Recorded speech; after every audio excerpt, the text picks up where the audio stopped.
Amen.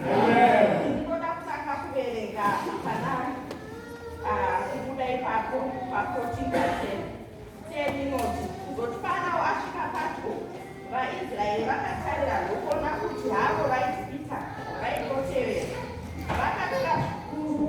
Zvino vaIsraeri vakabva vachemera kuna Tenzi vakati kuna Mozisi, nhai Mozisi, heya makatiudza kuno kuti tizofira murenje muno, asi maifunga kuti muIjipita hamuna makuva here. Zvino handisizvo here zvataireva paukoko tichiri muIjipita kuti tirege henyu tishandire vaIjipita pano kufira muno murenje? Asi Mozisi akati kuvanhu, musatya henyu, regai muone nhasi uno muchaona kurwirwa kwamuchaitwa naTenzi ipo pano apa, nokuti vaIjipita ivava vamunoona nhasi vachibva uko hamuchazovaonezve kusvikira rini narini. Tenzi ndiye achakununurai, imi chingonererai henyu kuti muni. Amen. Amen.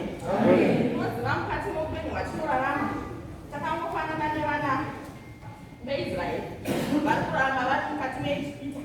Muupenyu hwedu hwatiri tete kusangana nemasituations atinawo anotiremera zvekuti pamwe pachona tiri kutoshaya kana kuziva kuti toita sei, nekuti kune kwakakombwa kurudyi kuruboshwe mberi nekumashure. Amen. Asi Mozisi ari kuuya ari kuzivisa vana veIsraeri kuti aiwa, tisu vana veIsraeri vatinovakurwa kuti aiwa tisachatya, nekuti hondo yaFarao iyi matambudziko atiri kusangana nawo aya kurwadza kuri kuitanika uku hatichakumbokuone zvakare. Mirai muone henyu kuti Tenzi wedu achakurwira sei pamatambudziko aya aunenge uri kusangana nawo mukati moupenyu hwako. Amen.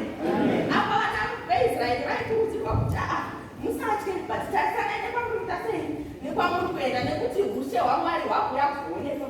Hanzi kana Mwari vauya kuzoti hanzi ichazovanowo nekuti munhu wese achazokupura achauri kuti kubata kwaMwari kunenge kwakuonekwa mukati moupenyu, nekuti unenge watendera Mwari kuti Mwari aite sei akushandisa, nekuti hanziye Mwari akatendeka. Hanzi basa raanenge atanga mukati moupenyu hwako haazokusiye uri wega, anowana nokunokurwira nokusunungura pahondo dzese, mweematidza chai, kuoma kwoupenyu chai, kusheya mabasa chai. Hanzi anouya kubudisa mukati menyika yeIjipita, iyo yairwa inorwadza, ouya kusumudzira wofamba kwakanaka. Amen. Hanzi Mwari ndomasituation dzaanofanira ekuti panenge pakaomesesa pekuti iwewo bate zvako unotadzakana kubvisa kuti wakakudasi, asi kuti Mwari ndopaanofanira kuti mbiri yake irumbidzwe, uvepo hwake huonekwe mukati moupenyu hwako, agozorumbidzwa narini narini. Anofanira kuti iye rumbidzo iri paari iyega, nekuti ndiye anotigondera misidenguva. Amen. And he is able to do exceedingly abundantly. Kana wamutendera kuti akushandise mukati moupenyu hwako, kana wamutendera kuti iye ndiye chazorutiro rwako, vakanzi aiwa musashatya henyu, hondo iyi yaFarao hakuchazoionese yasara mukati negore ra2019, gore ra2020 ragore rekudziwa kwaMwari, ragore charadzwa nyasha mukati moupenyu, nekuti iye ndiye Mwari anogona, ndiye Mwari ane chiedza, ndiye Mwari wenyasha, ndiye Mwari anokundira. Ndingangoti Mwari aita nawo, Mwari anofaaa